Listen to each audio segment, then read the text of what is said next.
Good morning and Happy New Year. I'm Stephen Bader. I'm the Executive Director of the East Bay Economic Development Alliance, or East Bay EDA.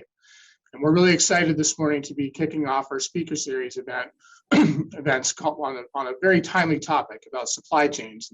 And we've assembled a great expert panel of folks who work right here in the region to talk more about how things have been affecting our world as we are now entering the year 3 of the COVID-19 pandemic.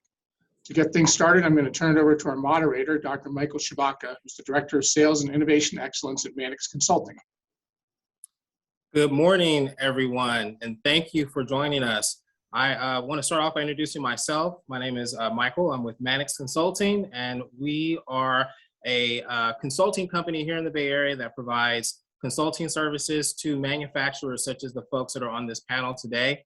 I'll jump right into introducing the panel. We'll start with David Arsenault. He is president of GSC Logistics, one of the largest and fastest growing logistics companies on the US West Coast, providing dryage, deconsolidation, and other value-added services.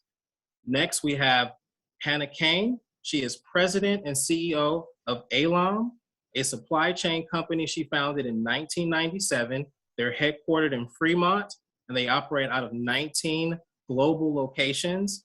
And finally, we have Richard Montellano.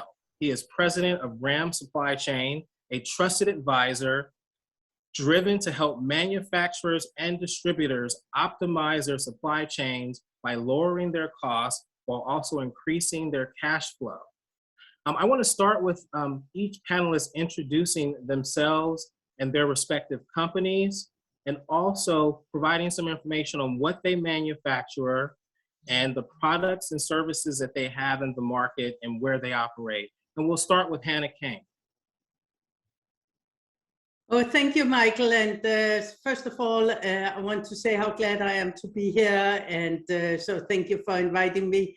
It's a fantastic time to discuss supply chain. So I look forward to the discussion with the panelists here. So ALOM, as Michael said, is headquartered in Fremont, California. We work and ship out of 19 locations globally. We are a supply chain company, meaning we are taking everything from inventory management, procurement, all the way to fulfillment, to end user fulfillment and production, and a number of value-added services. In the physical supply chain, we also manage the digital supply chain and the financial supply chain for our customers. And we are active in technology, automotive, life sciences, and very regulated industries. So we are really a boutique, in-depth company. It's a privately owned company, woman-owned company. I and some other supply chain professionals started it in 1997. So it's our 25th anniversary this year, which we look forward to celebrating. And really an exciting year to be in supply chain. Thank you very much, Hannah, and congratulations on your 25th anniversary. Next, we have David Arsenault. David, could you please introduce yourself, what you manufacture, the services that you provide, and tell us a little bit about the products and the markets that you support and where you're located? Well, thank you. My name is Dave Arsenault. I am the president of GSC Logistics. I've been with GSC for the past year, but I am a 35-year plus veteran in the global supply chain industry. GSC, just as a little background, was founded back in 1988. So we've been in business for 34 years. We are headquartered here in Oakland. In fact, we are in the Port of Oakland headquarters building. We occupy the entire 5th floor, and we're one of the largest tenants on port property here in the Port of Oakland. GSC handles about 20% of the total import volume that moves through the Port of Oakland, and about 5% of what moves through the Port of Seattle and Tacoma up in the Pacific Northwest. We are a drayage company in terms of providing truck power for movement of goods in and out of the port, but we also provide chassis, we also have yards, and we also run transload operations where we basically take product out of international ocean containers, transload those into domestic trailers, and send them across the country to their various destinations and distribution centers across the network. So it's a robust logistics company. We are right here on the front lines. We set up customized programs for Fortune 100 companies, and that's really what most of our portfolio is comprised of. But prior to joining GSC, I spent 25 years with the ocean carriers and shipping companies, chassis providers, and also the technology companies that support the supply chain. Thank you very much, David. And next we have Richard Montellano. Richard, can you please tell us a little bit about the services that you provide, the areas that you service, and the products that you provide to the community? Well, first of all, thank you for saying my name right. That was fantastic. It's not easy to do. And thank you to the East Bay EDA for having me. My name is Richard Montellano, founder and president of RAM Supply Chain. We're a company, a consulting company focused at helping manufacturers and distributors get better, stronger, and more resilient in their supply chains. We focus on two key areas. One is the transportation, and two is the procurement services.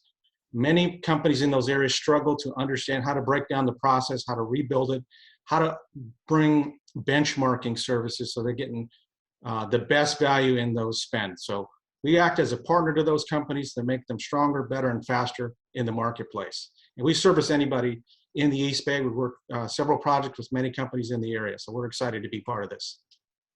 Thank you, Richard. And we're going to kick off the questions now. We're going to start with you, Richard. For the past year, global supply chain disruptions have completely upended business planning.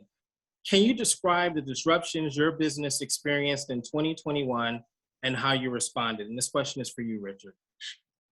Great. Well, that's a great question to lead off because I've done a lot of work with several different companies, and as a consultant and advisor to those companies, some of the biggest interruptions that I've seen and been a part of and helped my clients through is just the COVID-19, the uncertainty in the entire environment. So the two major issues we ran across consistently, no matter the size of the company, no matter the industry, was labor and materials.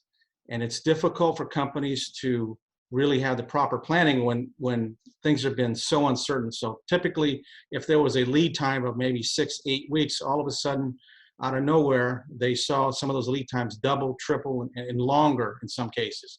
So it was very difficult for companies to have the inventory at the right places at the right time, because everybody had become accustomed for decades to developing lean operations. And it was a very difficult environment to really implement and use lean throughout the year. And that was a difficult challenge. And the other thing was really the labor side.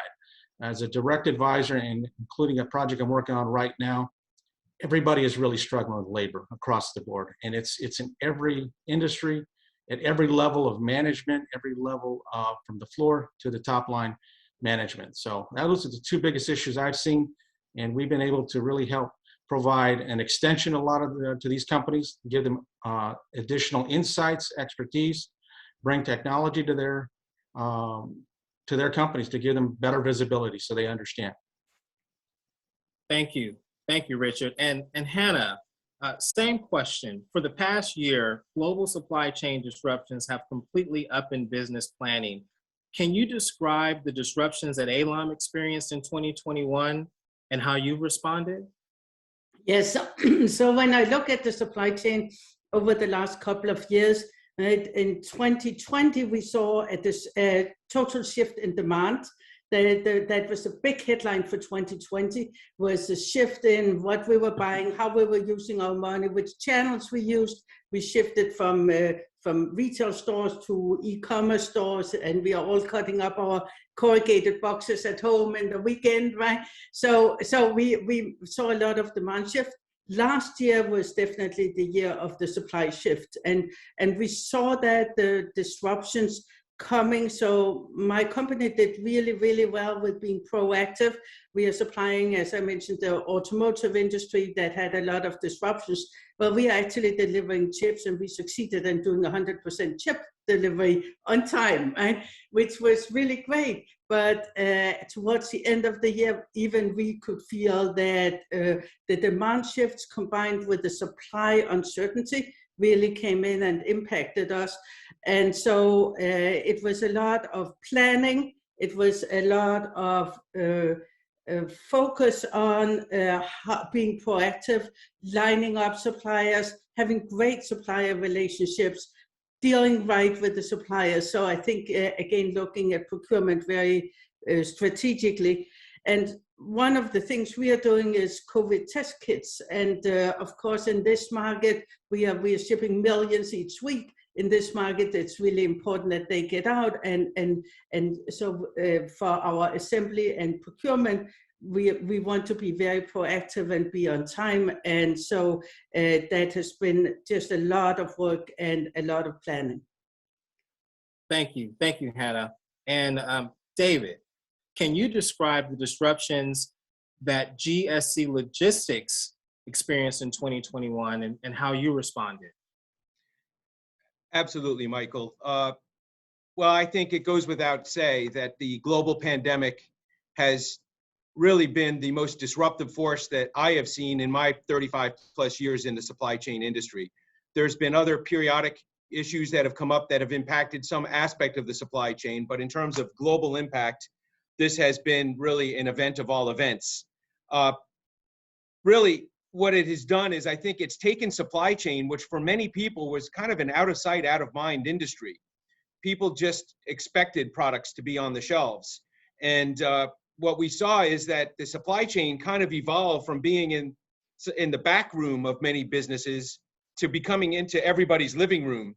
And it's created a heightened level of awareness about the importance that supply chains have played. And in fact, supply chains were designated, stakeholders were designated as essential industries. But some challenges for some have resulted in opportunities for others. And that is certainly the story with GSC Logistics. With as much as uncertainty that was out there with disruptions in the supply chain, we were really called upon by all of our partners and customers across the network to grow. And we essentially in 2021 doubled our business. We created and hired over 300 new positions here in the East Bay to support the supply chain disruptions that were taking place.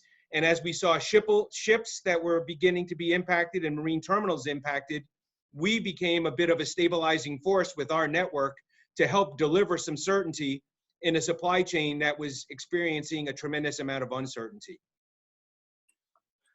Thank you, David. And this question will be for you as well, David. Manufacturing slowed at the end of 2021 as the COVID-19 Omicron variant surged and supply chain disruptions continued. What are the biggest risk factors and challenges you foresee for your business and for small manufacturers, not just in 2021, but beyond? Well, we're not directly involved in the manufacturing, but what we are seeing is that there are all of the companies that are involved with imports are reassessing their sourcing right now. They're looking at what percentage of what I source is coming from China, and what impacts might be taking place there. And like anything you would want to have even in your personal financial portfolio, it's about diversification so that you can spread that risk out as much as possible. We also, I think, experienced during the pandemic that there were certain products and commodities that the United States was heavily dependent on international sourcing for, that either were of a higher strategic value, like what we've seen with some of the automotive manufacturing disruptions with some of the parts and components that goes into those, or personal protective equipment and the PPE that we were also very heavily dependent on imports to support in some of the pharmaceutical industries.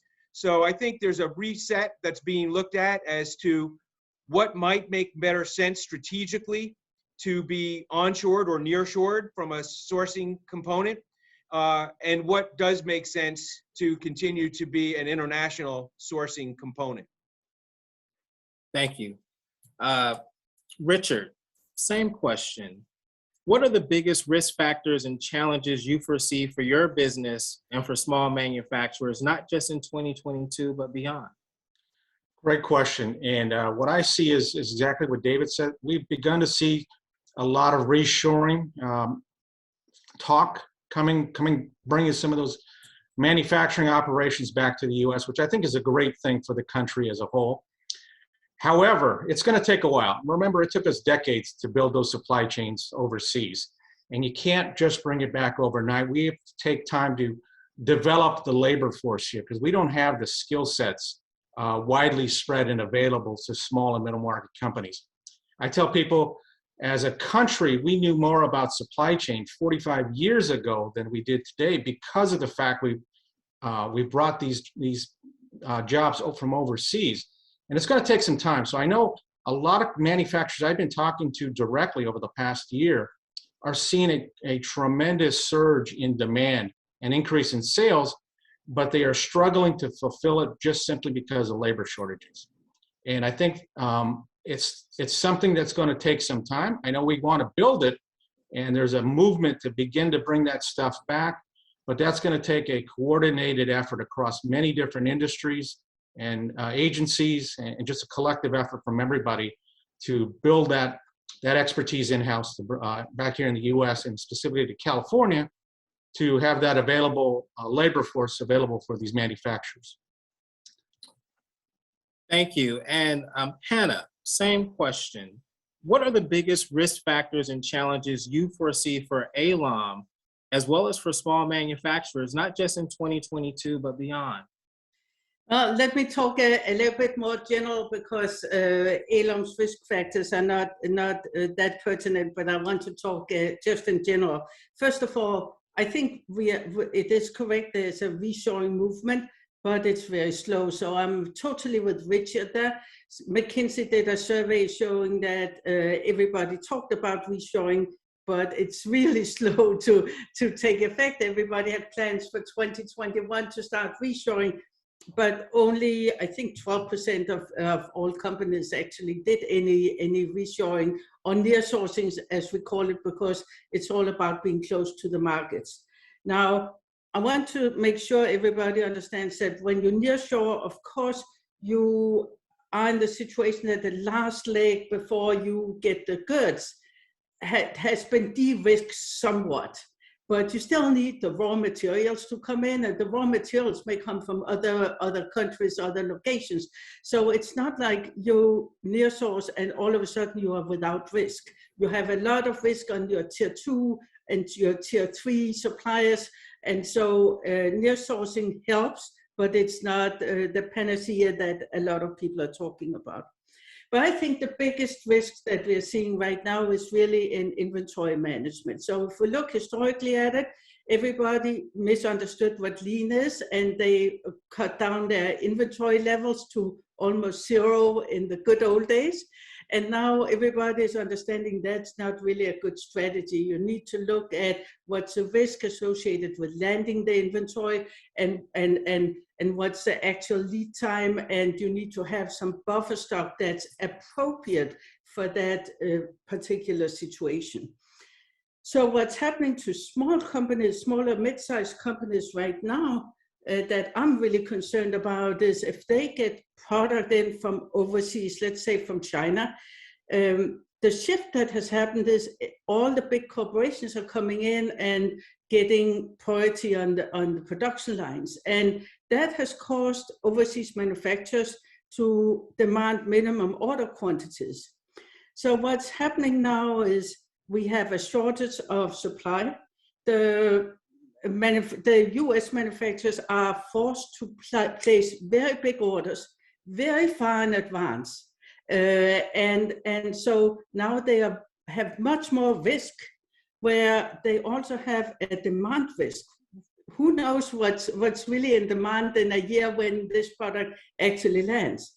And then they often have to do a cash outlay upfront, and then the product sits on the waterfront an extremely long time, and then they need to get all the parts in before they can produce the finished goods and convert this to cash. And what this boils down to is a potential cash crisis for all the small and mid-sized manufacturers. It impacts all manufacturers, but it's disproportionately impacting the small and mid-sized manufacturers. And I'm really concerned about this, because again, then you also have the risk that all the product you actually got in cannot be converted to cash, either because you're missing parts or because the market shifted in the meantime. And so what I'm concerned about, people going out of business because they're forced to place these big orders, and it's the only place they can get those parts. And so I feel that really thinking prudently about the inventory management, not being subjected to what is called the whiplash effect, where you go and you overorder and then you underorder and then you overorder, right? But really be prudent about that. And then I think we're going to see companies go out of business because they have fixed price contracts. So I'm always saying to my friends, no fixed price contracts. We are in an inflationary environment. So really important to think about having flexible pricing that allows you to raise your pricing as your cost goes up. Great response, Hannah. You know, I've seen quite a bit of that on the Manex Consulting side. We've run into a lot of customers that are having those same exact headwinds. I want to ask you, Hannah, in addition to the COVID-19 pandemic, you have climate change, geopolitical considerations, and other factors that are keeping the supply chain disruptions, and as you mentioned, inflation as a top business concern. How can the public and private sectors work together more effectively to alleviate the challenges and pressures that businesses and consumers are experiencing? So, you know, I think that we are in this jam because of a multitude of factors, and we need to attack each of them separately, right? And so, I mean, we've got the entire port constraints that, you know, have been front page of the news media forever, right? You know, for the last couple of years, and justifiably so. And it's an old news. We should have invested in that long time ago, right? And we had all the danger signals. Nobody reacted to it. Then we've got disjointed technology in that the systems don't speak together between the container carriers, ports, port operators, drayage companies, etc. Sorry to my co-panelists here, but you know, we don't have that seamless technology. And then we have the regulations, right? And so, I mean, there was just drayage regulations in the US on trucks. There's regulations, I mean, it doesn't help right now. For instance, if you cross the border to Mexico or to Canada via truck, then you need to be vaccinated. Truck drivers don't want to get vaccinated. If you fly in, you don't need to be vaccinated, but if you drive a truck, you need to be vaccinated. And you know, right now we have a truck crisis. We don't have enough truck drivers, right? So the timing of some of those regulations are just not helpful. And then we have a trade war and a lot of shifts in trade, and that also increases complexity and cost of doing business internationally. You know, then in my opinion, we have technology that's not up to snuff for the complexity we have built into the supply chain. So we've got a multitude of issues, and we've been hitting the problems all the time, you know, running just borderline, we could manage it. And what has happened that has pushed the supply chains over the edge is the huge volume increase that we are seeing. And so once you have problems and you see that type of volume increase, you know, the system sort of semi-collapses, and that's what we've seen the last year. Thank you, Hannah. Thank you very much. Michael, if I could, I'd just like to add, because I think Hannah's spot on with this, that as we look at the supply chain, it is truly a global economy. So we can talk about certain commodities being nearshored or reshored, but at the end of the day, when you start looking at the flow of the raw materials and then the finished products, there's kind of an in-between, which we see largely in the automotive sector, where the manufacturing of the vehicle may take place in the United States, but all the parts are coming in from other locations around the world. So it's the final assembly, which you can define as manufacturing, but it's really more of the final assembly. What I think is really at play here is that we've seen over the course of years that as supply chains were operating, they became leaner and leaner, and it became that just in time was the big trend back in the 80s and early in the 90s. But there's certain things that have changed now that have really exacerbated this. And that is, many people ask me, are these supply chain issues just pandemic related? And my answer to that is no, that many of these supply chain challenges have been here for years. over the last 20 years, China has developed an infrastructure where they can now pitch more than the US infrastructure can catch. And what this pandemic has done is it has caused a spike in volume that is now exposing these underlying weaknesses that have been in the supply chain all along. So this is I look at the glass being half full, not half empty here. This is a unique opportunity for all of us as supply chain stakeholders to identify and get a little bit of a glance into the future of these challenges were eventually going to surface at some point in time, but the pandemic has just accelerated that. So now when you put a supply chain under stress, as we see, it really identifies where the weakest links in the chain are. And it gives us a unique opportunity to address those.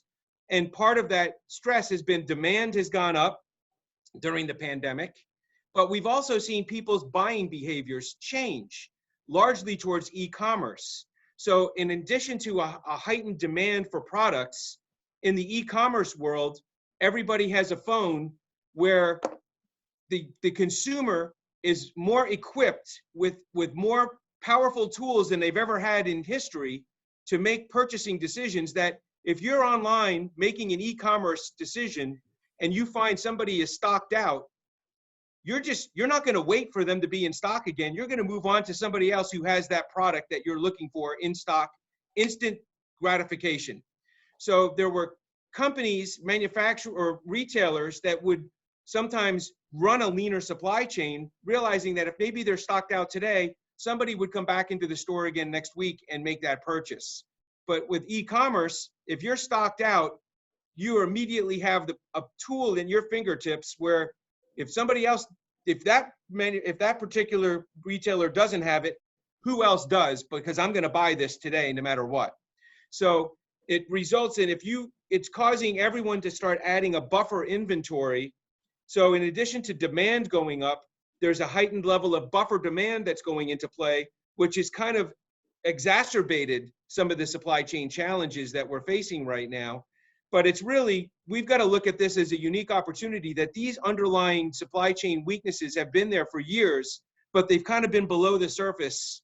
And now these factors through the pandemic are giving us an opportunity to say, this was going to come. We have got to now address these now. There's a much higher level of awareness and transparency that the pandemic has really produced for us. So David, what do you think would be a solution, and how could the public and private sectors work together more effectively to alleviate this challenge? Well, I often state in any public speaking engagements where we're talking about supply chain, the supply chain is very resilient in that it will always seek the path of least resistance. So if supply chain stakeholders see something not working that needs to work more effectively, they will look for alternative sources because, this was an essential industry and goods have got to keep moving. Even when people are sheltered in place at home, you still have consumer goods that need to get to you. So I think there's a lot more that needs to be done with public-private partnerships. There needs to be a heightened level of awareness and engagement with across supply chain stakeholders. They call it a supply chain because it is all these different links in the chain that make up an end-to-end chain, and that weakest link will become the pinch point that creates everything downstream from that link to be negatively impacted. So we really need to be looking at this through a kind of a fresh lens and a fresh perspective on infrastructure and the developments there, ports and the congestion that's there, making sure, are the ports optimized? Are they taking advantage of all the land that's available to them? Are they making sure that they're optimizing the use of that land for maritime use where it's absolutely essential? And also looking at technology with a fresh perspective and how, when you think about the supply chain, we have to think of it in two dimensions: the physical movement of the goods and the movement of the technology and information surrounding those goods. And they both have to be kept in sync all the way through every aspect of each link in that chain. Great. I just want to get Richard's take on this. I mean, this is a really good question, and there's a lot of questions coming in from the audience. Richard, as a supplier, can you please chime in on what you think some of the challenges are, and what some of the things that Hannah as well as David just mentioned? Well, I think David and Hannah laid out several of the issues, and they gave a great explanation as to what are some of the challenges. I look at it from a little bit of a different perspective. For me, we are in the golden age of supply chain. It's interesting, but just a few years ago, whenever I tell somebody, and I'd walk into a professional group often and say I was in supply chain, I'd get a deer in the headlights look. Like they had no idea what I even did. And it wasn't until we ran out of toilet paper where everybody finally understood what the heck the value of supply chain is. And it's a great thing to see that it's in the news and people beginning to understand it, but we haven't taken the time to develop it. From my perspective, from a public and private partnership, as David talked about, we need to develop incentives for these manufacturers to invest back into their labor force, back into the technology, because the way we get better faster is through the investment in people and technology so these companies can compete better. We need to have much more investment when it comes to advanced manufacturing techniques here. We need technology like data analytics. It's incredible the amount of times, and it's almost 90% plus when I walk into a company, and no matter what the size, the data analytics are almost non-existent. And it's incredible. It's like running a company blind. With not having the true data analytics at your fingertips. And we need so much talent and training to help that. And that's really where I think the partnership with the public and private can come together. When I grew up as a kid, there were a lot of these technical training schools that were readily available, and I knew many people that went through them. And that's something that's been largely ignored for the last decade or so. And we need that kind of training throughout the community to help train new leadership to come in. We've had a tremendous run by the baby boomers, but so many of them are retiring, and these small to middle market companies are often run their supply chains by people 50, 60 plus. And they've had it. They're looking to get out as quick as possible, but there's really nobody to turn to. So from my perspective, we need that cooperation from the public and private agencies to provide the incentives, provide the training avenues, to give the labor force of tomorrow that access, make it easily accessible so we can compete better. Okay, I have a question here. I'm going to give this to you, Richard, and first, and then the rest of the panel is from Donovan. And Donovan asks, how can cities and regional governments in the East Bay support the all-hands effort to alleviate the supply chain crisis? Richard, what are your thoughts on that? I'll read it one more time. How can cities and regional governments in the East Bay support the all-hands effort to alleviate the supply chain crisis? I think that's going to take a very intensive cooperative effort between the private community and the public agencies to understand what are the needs. And we've seen the great resignation over the last few months, and that's directly affected many of these manufacturers and distributors everywhere, including the East Bay. And these companies can tell you firsthand, these employees that they may need to depend on are often walking out because of lack of pay, because of lack of resources. They just don't seem like they fit. And they need to figure out through cooperative efforts, whether it's training, whether it's sustainability goals, whether it's anything else, other incentives we can put together to attract and retain employees to help these companies get better. It's so frustrating to see a small to middle market company invest 2, 3, 4, 6 months of time and training on the job to only have that person walk out the door in a few months, and then everything's wasted. And you feel like you're back to square one, and not only that, you're worse. You just spent a ton of money on that, and now you have nothing. So I think there's going to be a lot of cooperation that's needed to work hand in hand, shoulder to shoulder, to understand what it takes to turn the tide, to bring employees to the table and understand how can we fit their needs to attract that kind of talent to make the manufacturing community better. Thank you, Richard. Hannah, same question for you. How can cities and regional governments in the East Bay support the all-hands effort to alleviate the supply chain crisis? Being in supply chain, I'm like David. I was used to nobody knew what supply chain was, right? I appreciate everybody wanting to come to the rescue. I think that this is a private industry problem.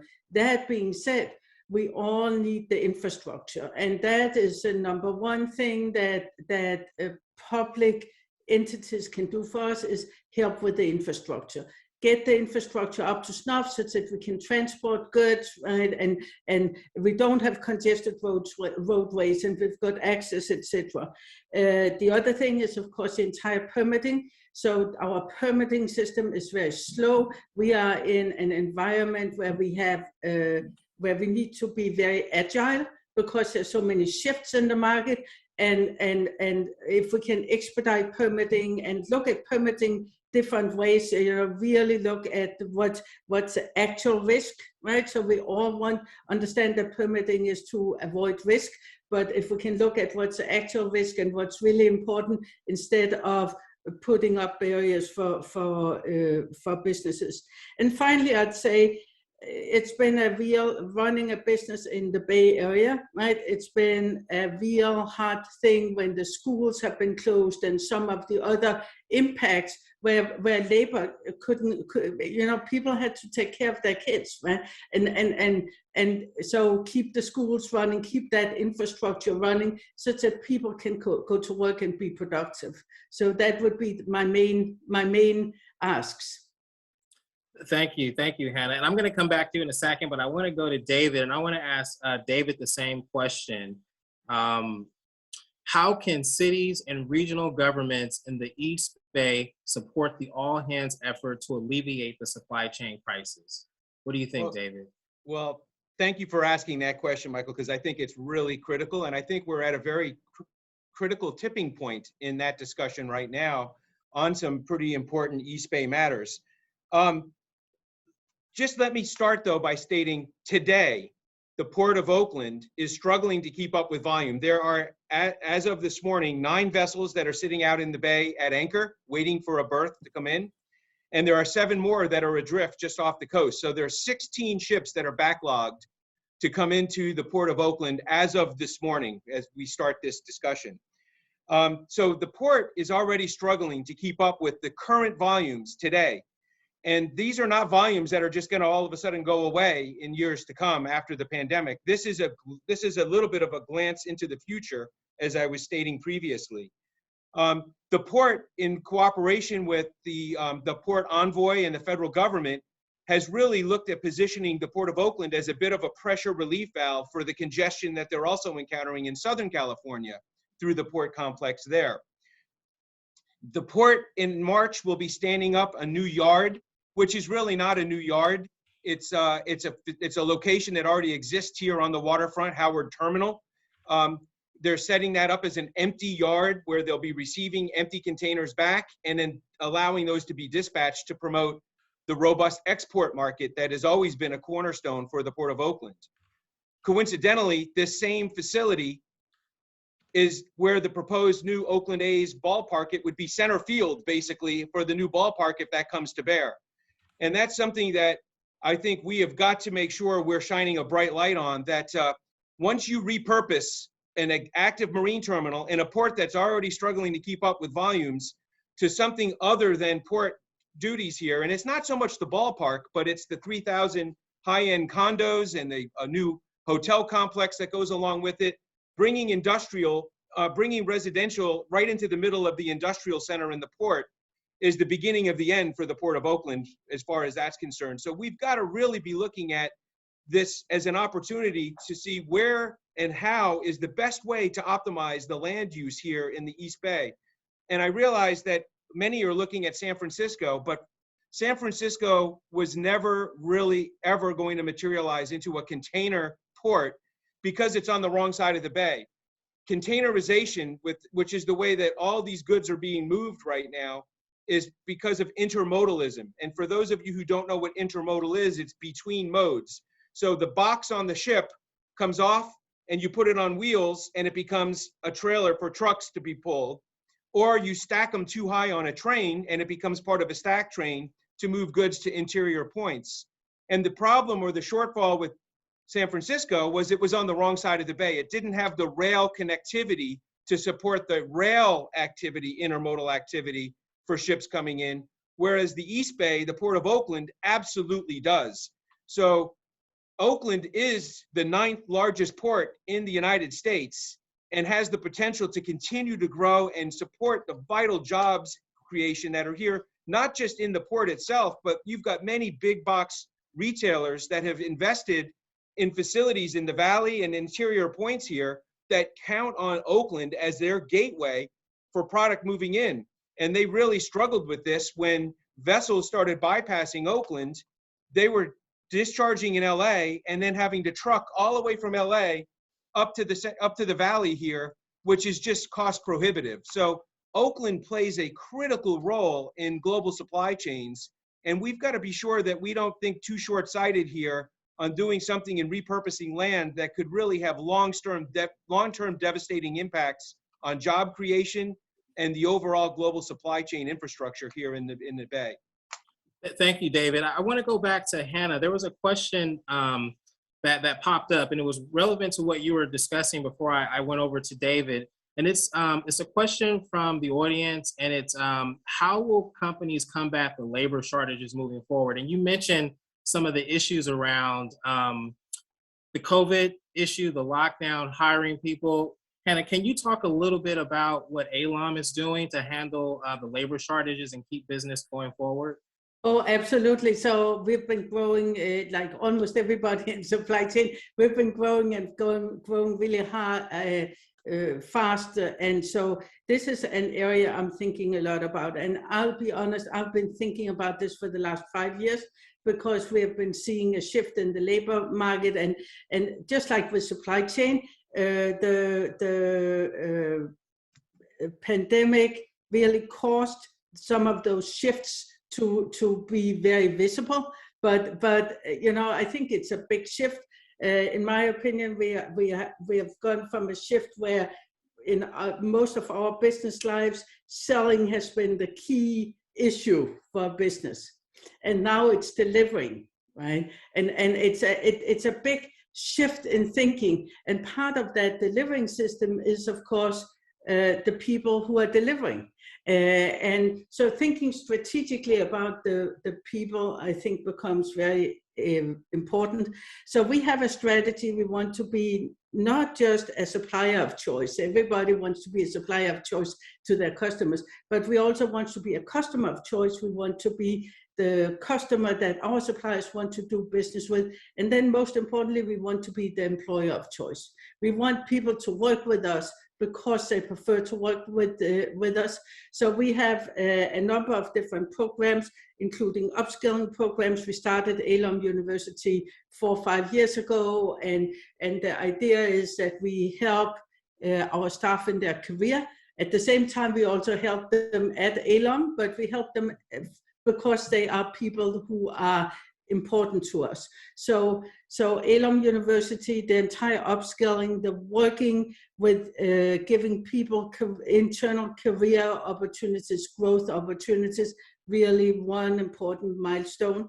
Then the other really important milestone is a sense of belonging, and that includes, of course, diversity and inclusion, but I think belonging might be the most important thing because we all want to belong to an entity that is mission driven, and we want to feel that we make a difference when we go to work.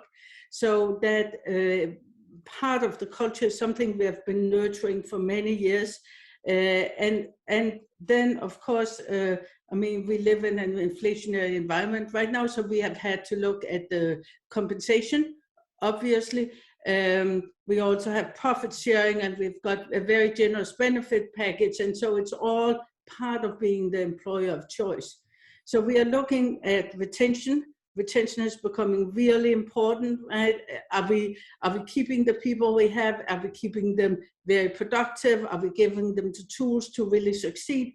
And then we are looking at hiring. How do we attract new players? So we have 8 years in a row. We have in the Bay Area, we've won best workplaces in the Bay Area, and this is an employee-driven survey that decides that. So we are very conscious about that entire connectivity to everybody. And then honestly, we're having fun, right? So we are having, even in this COVID time, we have made it a point to have parties and do things that really make everybody connected to the workplace. But I think in the end, everybody wants to work for somebody who's mission driven, who's doing the right thing. So, the customers we have are very committed to the community. We are very committed to our corporate social responsibility program. And so I think that's a big part of being attractive to the workforce. We've just got to understand that 20 years ago, everybody woke up in the morning and they thought, I have a job and I need to go to work. And now everybody wakes up and thinks, why should I go to work today? And it's a different thinking, and the requirements to be a leader today are much, much higher, and that's fine with me, right? But we really need to think differently about our relationship to our employees. Thank you, Hannah. I have a question from the audience, and I'm gonna give this to Richard.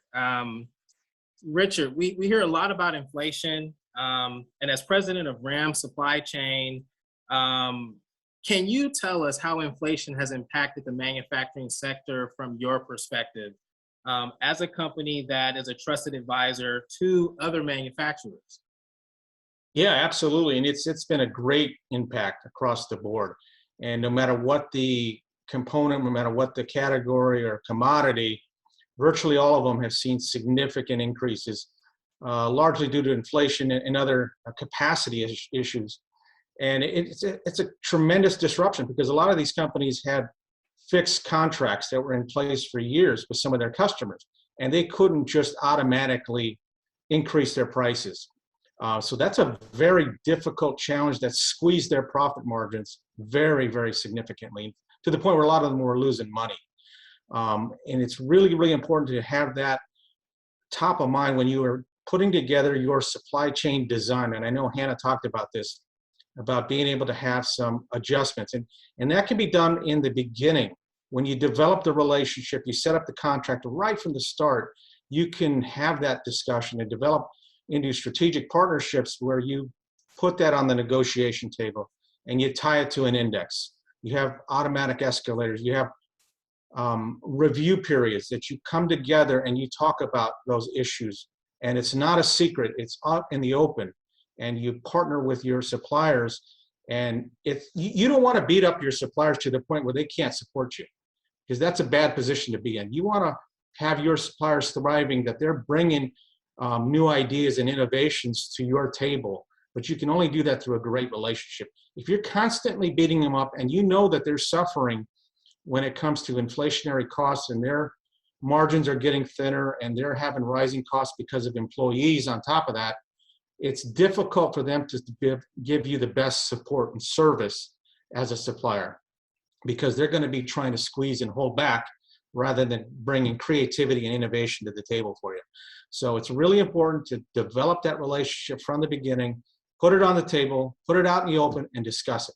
Transparency is really, really one of the key things when it comes to supply chain and moving to the next level, increasing performance.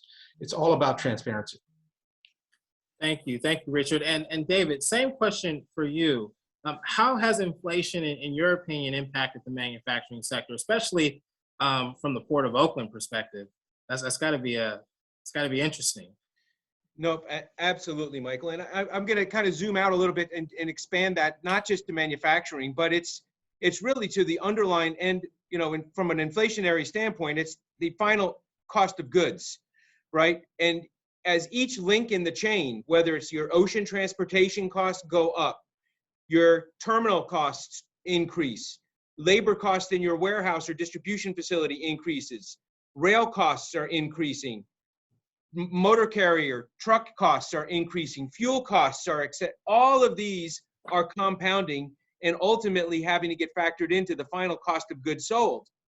But it's really about, for us, forging long-term strategic partnerships with our customers and having open and honest discussions with them, and really being of the highest level of integrity. And some of these are tough discussions to have, but at the end of the day, you've got to have a partnership where both sides are giving and taking and are able to have some of these really open and transparent discussions. And one of the things that I often talk about is, you know, are you a shipper of choice and are you a provider of choice? And there are different years where supply and demand curves favor either the buyer or the seller. And if you were the buyer, and for the last 10 years, you made a career of beating your vendors up to the least common denominator, you know, the pendulum is swung the other way, and your time has kind of come up where you're no longer kind of in that have the leverage in that discussion anymore, with as disrupted as things have become. And it's really all about moderation. If we all look at this as not a sprint, but it's a marathon, and it takes time for these partnerships to evolve and for you to understand your customers' needs and requirements and unique characteristics, and for them to understand the solutions that you provide and how unique those are, that you really have the discussion in the spirit of a partnership. And it's all about moderation. So you don't let the pendulum swing too wild one way or the other, where for 10 years you've been losing and giving it away. So the 1 or 2 years where this pendulum swings the other way, you feel you've got to all get it back at that one time. It's about fine tuning and really being, you know, saying what you're going to do and doing what you say. David, that's a really good point, and it's a great segue into a question I have for the whole panel, but I'll start with you. And the question is, what are the major lessons from the global supply chain and key opportunities in the development of the local supply chains for East Bay manufacturers, entrepreneurs, students, and innovators that we could take away from this discussion? I'll read it one more time. What are the major lessons from the global supply chain and key opportunities in the development of local supply chains for the East Bay manufacturers, entrepreneurs, students, and innovators to take away from this discussion? Well, I think the first and foremost is just a heightened awareness of the critical importance, strategic importance that supply chains play in every single manufacturing cycle, whether it's the raw materials flowing in or the finished manufactured goods flowing out.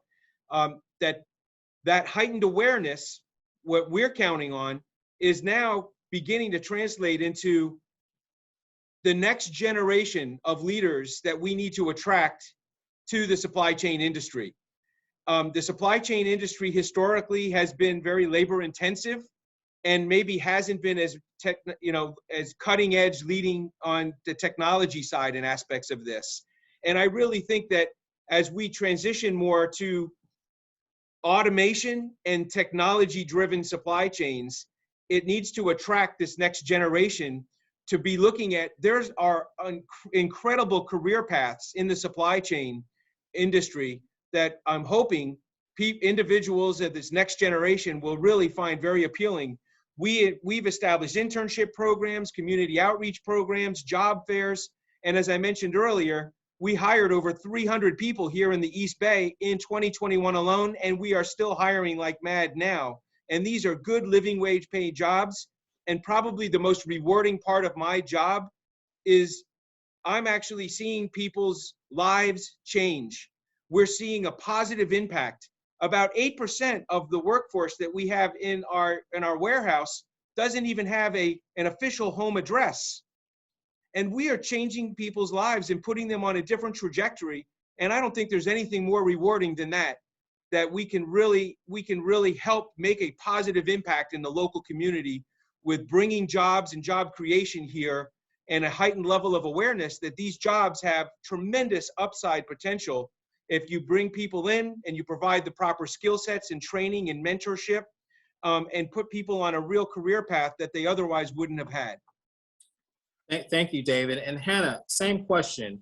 What are the major lessons from the global supply chain and key opportunities in the development of the local supply chain for East Bay small manufacturers, entrepreneurs, students, and innovators to take away from this discussion?